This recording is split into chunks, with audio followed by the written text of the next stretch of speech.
My name is Chris Buscher, and on this episode of Life as a Christian Missionary, we're going to talk about how to get ministry opportunities, how to accept or reject some.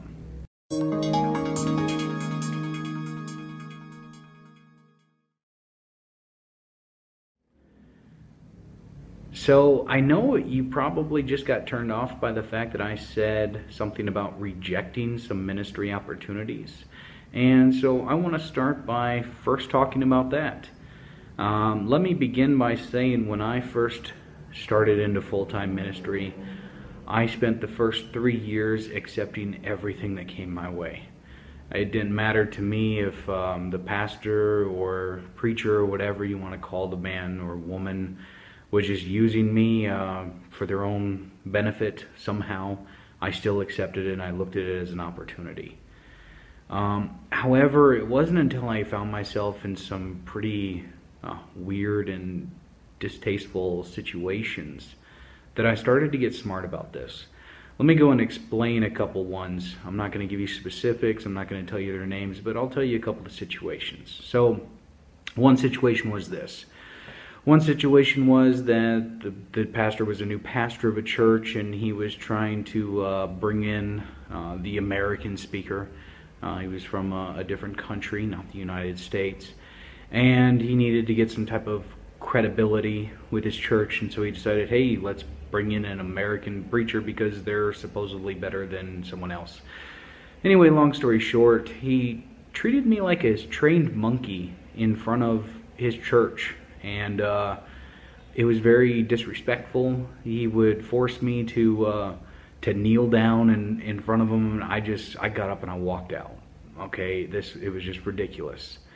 That's an extreme situation. I walked out, embarrassed that pastor, and never accepted an agenda like that again or a ministry opportunity like that again. I don't believe in disrespecting the pastor of the church, and I certainly don't believe on embarrassing someone in their own congregation or own church.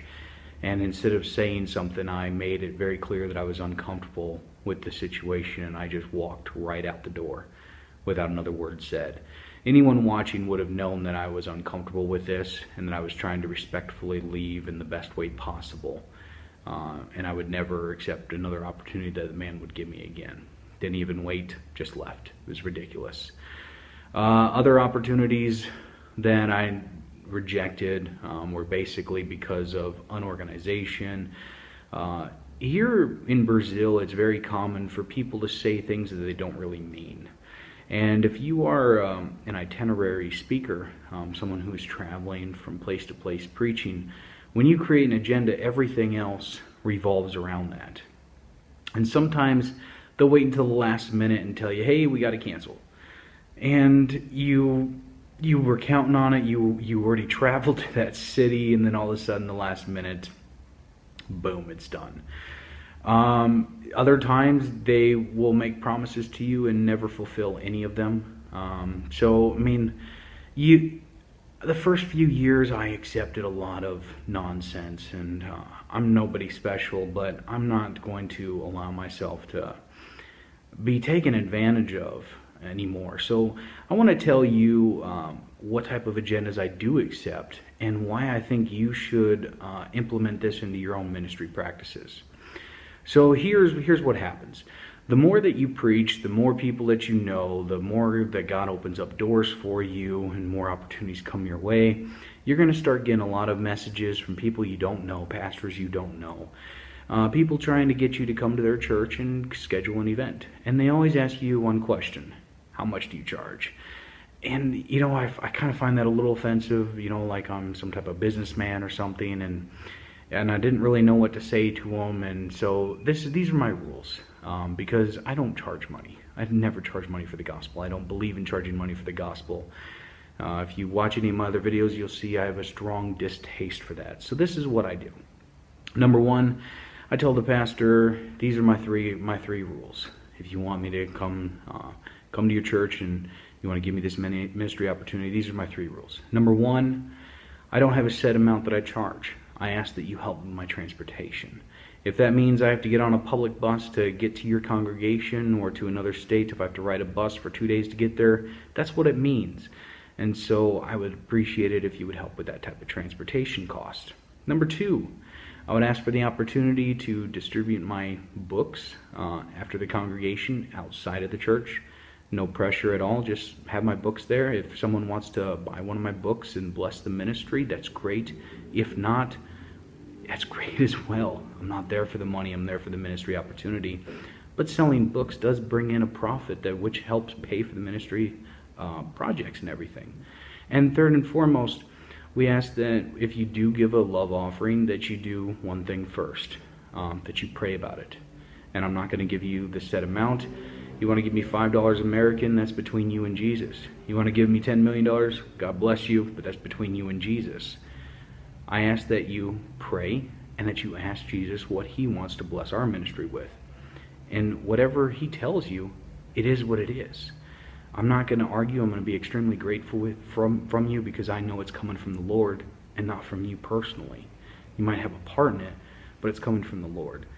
Those are my 3 ministry obligations that I normally request upon the church whenever they want to do some type of ministry event or anything of the such. And you know, that might sound strange to some of you, might sound like I'm selling the gospel, but I hope you know in my heart I'm not selling the gospel. I preach all the time in the streets. I minister to friends and family. I minister to people I have no idea who they are. But when it comes time to ministering in a congregation or an event, I have to take time out of my own schedule and take away from other ministry opportunities. I don't want to say that I prioritize these things, but what I have found that if you tell the pastor or the person scheduling these events these 3 things, number 1, they'll respect you more because you're being a man of God. You're not saying, hey, I charge $1 million. No, that's kind of crazy. You leave it in the Lord's hand. You just ask that the church respects you, that they respect the time that you're giving them, and that they put it in the hands of the Lord. It's that simple. So if you're a new minister, an evangelist, preacher, whatever you want to call yourself, remember, first and foremost, put it in the hands of the Lord. You don't have to accept every ministry opportunity that comes your way.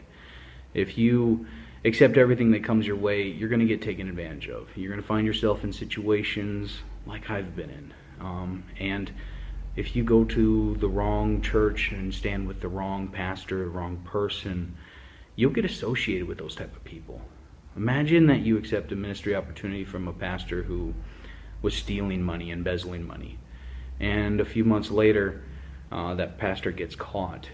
And one of the people see that you stood with that man or that woman. They're going to associate you with that same group.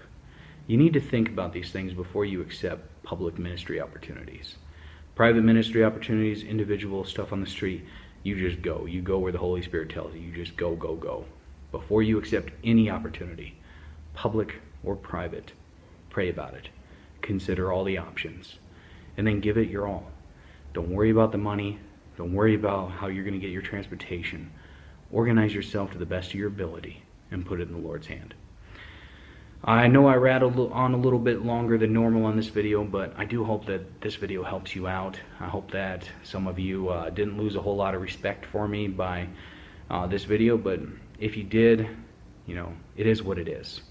My name is Chris Buscher. I want to thank you for involving me in your life. I want to thank you for fellowshipping with me.